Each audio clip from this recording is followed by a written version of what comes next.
confirmation hearings in the Senate all this week, probably into next week. One of the ones that, and I would say that there's really two categories of Trump nominees to these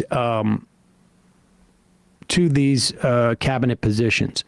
One is just the incredibly unqualified, but completely deferential and loyal to Trump. That's their primary qualification. The second is that they are loyal to Trump, but really more just have completely aligned incentives, which is we're all going to make a lot of money. Mm-hmm. And we're all part of the same class that's going to make a lot of money. And that's about it. Here is Bernie Sanders asking the Treasury Secretary nominee, Scott Bessent, basically just another, is he a billionaire or is he just like 100 millionaire? Yeah. I think he's just 100 millionaire. He is the founder of a firm called Key Square Capital Management.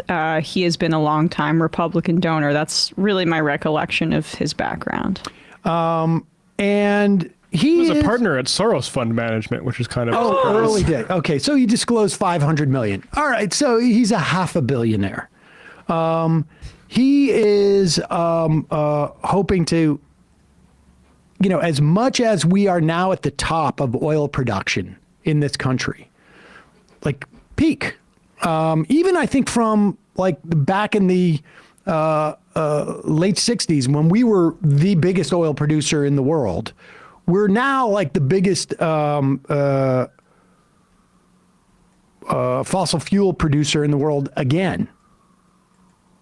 All-time highs for this country anyways, 13 million barrels a day. That's more than any, more oil than any country, I believe, has produced like ever. Sheesh. But just like in his first administration, Trump is going to attempt to basically make us a petrodollar state. Many respects, we are in part, but when you talk about Greenland, a big part of that are the shipping lanes to be able to sort of sell this stuff.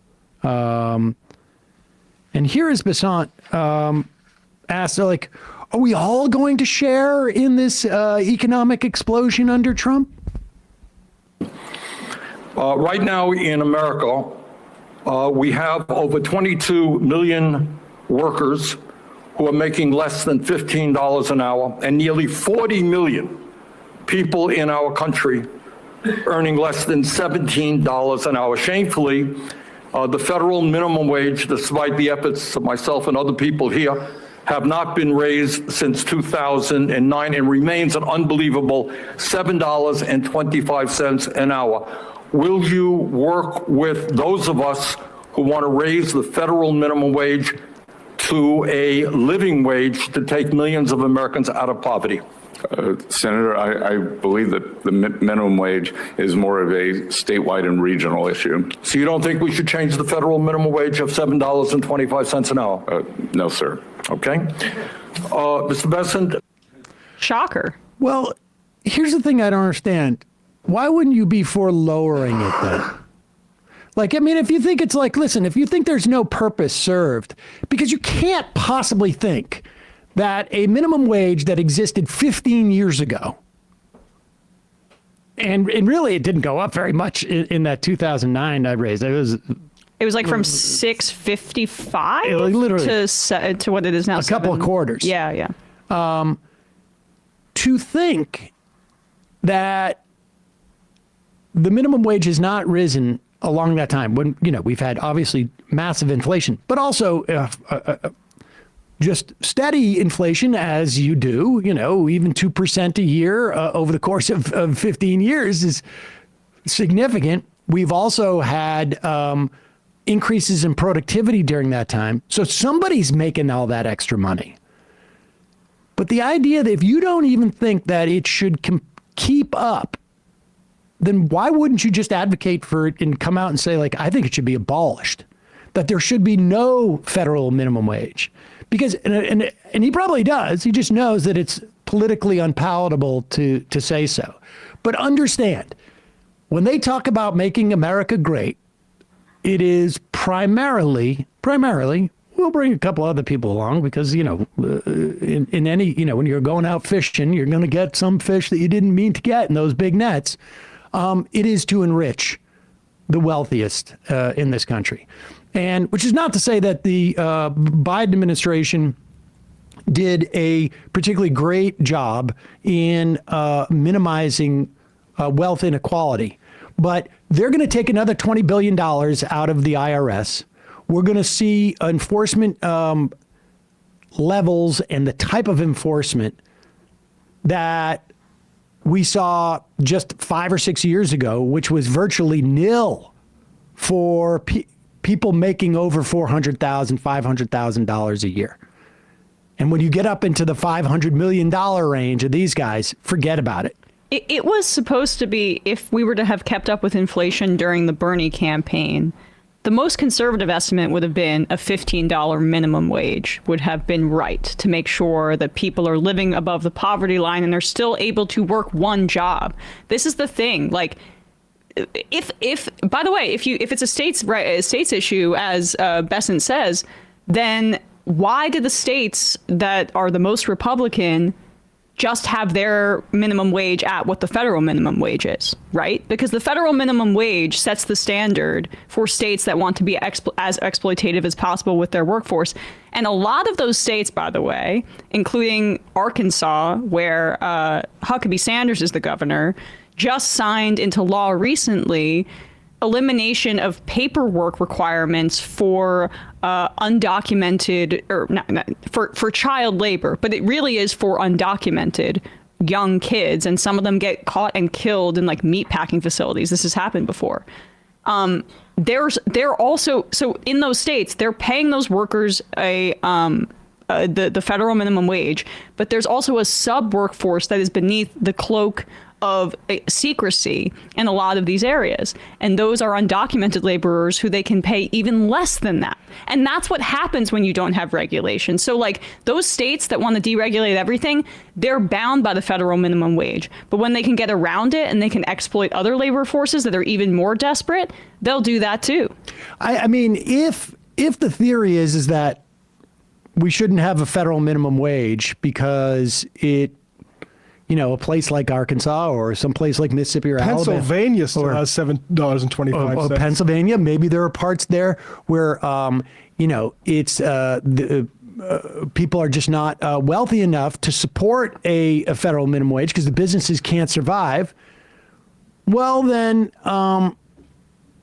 why wouldn't the theory also be that we should be raising taxes on the highest income brackets in those states? Because the presence of really wealthy people amongst people who can't, people who are low income raises the prices for other people. And B, I mean, I think it makes more sense. You could deliver that money back down into the state. I mean, it is a one-way street with these folks. It is a one-way street. States, we should be sensitive to localities when it comes to making sure that people making the lowest amount possible are not making more. But why wouldn't we do the same? Like, why don't we put a cap on how much you can make in a state like that? Yeah, and I think it's overstated to the degree to like North Dakota, Fargo, if you are making $7.25 an hour for a month, you're making not quite $1,300 and probably paying $800 for rent. That doesn't work anywhere. No, it doesn't work anywhere because then those people have multiple jobs. If you are in that situation, a lot of times you have multiple jobs. Or you find your way to make money in a different way. You're going to schedule certainty. Drive for Uber, right? Like this is the kind of economy that they want to create, where the entire underbelly is of people who are unable to get by on one job, and then beneath that is that immigrant population that is exploited and has fewer labor protections. And so this is just going to be exacerbated in the next 4 years. That's what they're going to try to do. Hey, folks, once again, Trump's personnel picks are all about loyalty over expertise. He named election denier Carrie Lake to lead the Voice of America. That's the U.S.-funded broadcaster meant to provide unbiased news to global audiences.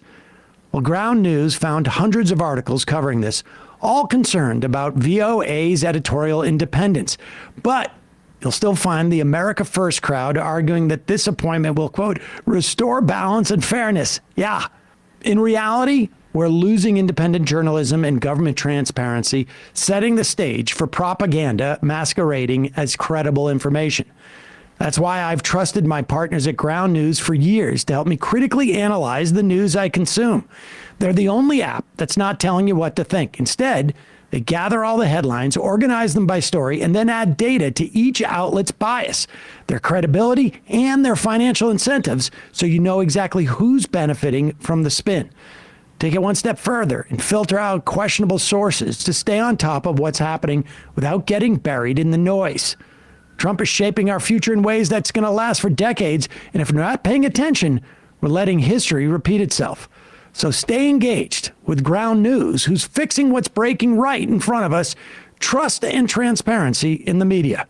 My viewers save 50% on the same unlimited access Vantage plans that I use every day to track these stories and prep for my show. So go to ground.news/majority or scan my QR code to subscribe. Once you start reading the news this way, it's going to be very hard to go back. Hey folks, don't forget to hit the subscribe button and check out our daily show. We do it every day at 12 p.m. Eastern for about 2.5 hours. We even take phone calls. You should check that out.